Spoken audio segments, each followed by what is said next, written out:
Un jour, alors qu'il priait, Paul vit soudain apparaître devant lui un tourbillon de lumière.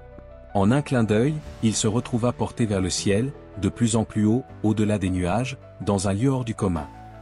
Il atterrit délicatement sur un sol fait de nuages étincelants comme des diamants. Ce n'était pas un endroit ordinaire, c'était le ciel. Paul observa les lieux avec émerveillement.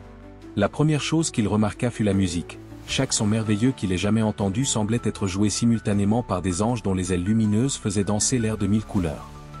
Puis il vit des créatures qu'il n'aurait jamais pu imaginer, des lions ailés discutant avec des paons aux plumes argentées, et de doux géants capables de flotter. Partout où il posait les yeux, des êtres rayonnaient de paix et de joie. Devant Paul s'ouvrait un sentier baigné d'une lumière sacrée, menant à un palais magnifique, façonné dans un cristal si pur qu'on y voyait danser les arcs-en-ciel. À chacun de ses pas, les fleurs le long du chemin s'épanouissaient comme par magie rien que pour lui.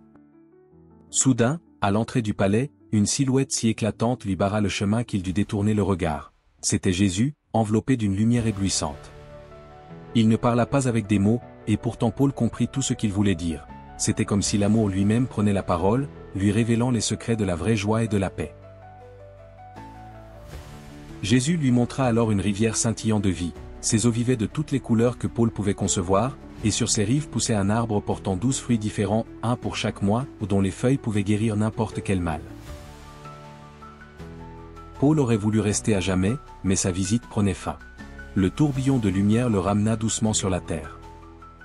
Il atterrit là où tout avait commencé, le cœur rempli d'une joie et d'une paix incroyables, sachant qu'on lui avait offert un aperçu du ciel pour qu'il partage l'espérance avec tous, leur parler de cet amour exceptionnel et de ce lieu merveilleux qui attend ceux qui croient.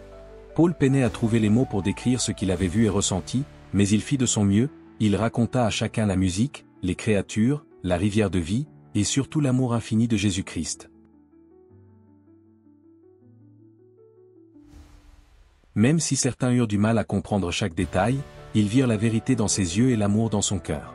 Ils comprirent qu'il avait contemplé quelque chose d'extraordinaire, un aperçu du ciel, et cela les remplit d'espérance et de joie, convaincus que le paradis est bien réel.